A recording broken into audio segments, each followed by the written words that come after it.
Trouble brewing in Biden's EV la-la land, and let's start with the simple fact that nobody wants them. No matter how cheap or how many government incentives and subsidies, Americans are letting Biden ride solo on this one, but he's bringing the auto industry down with him.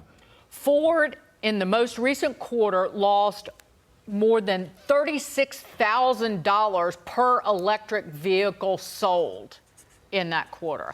And just to get to the damn things off the lots, automakers are offering now rebates of nearly $8,000 to anyone will take one. And that's on top of the money that you get from the government. So despite all the red flags, Biden persists. He doesn't stop. Joining us now, auto expert Mike Caudell.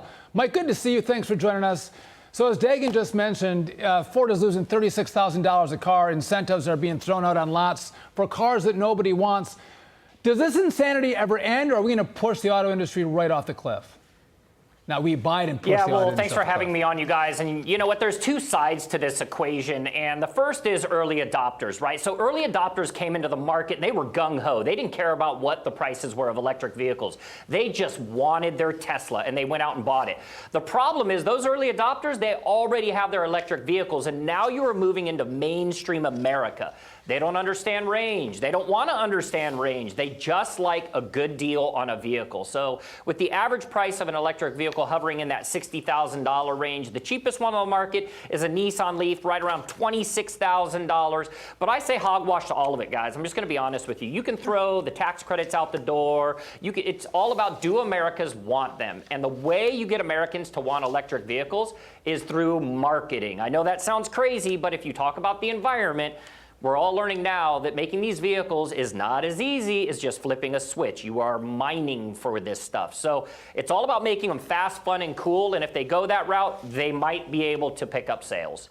They should have focused on hybrid vehicles, just like Toyota said, because you get this greater emissions reduction from 90 hybrids than you do one plug-in electric vehicle. And a hybrid is badass because you still run on gasoline or you can use the electric motor.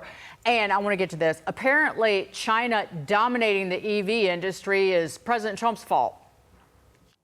When my predecessor, the distinguished, anyway.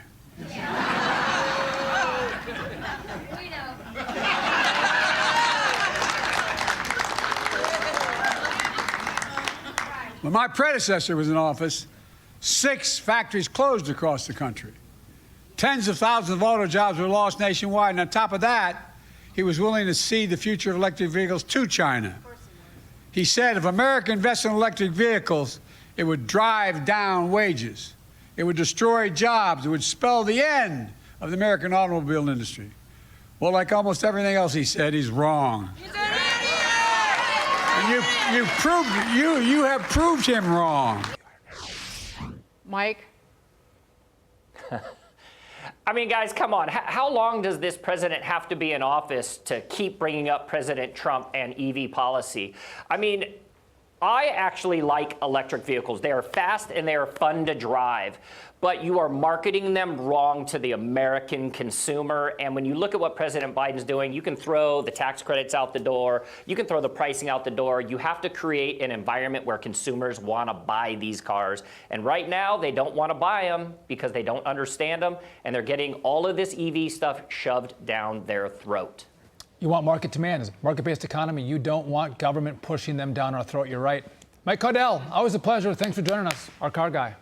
Great. Can I say one real quick thing to you?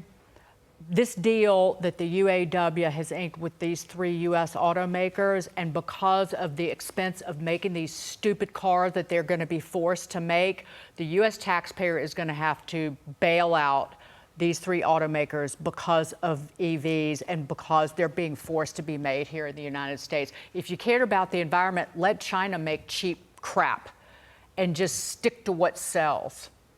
You're going to be asked to pay to bail out these jobs. I say no way. Wouldn't it be nice if we could go back to better days? We're going to win so much, you may even get tired of winning. And you'll say, please, please, it's too much winning. We can't take it anymore.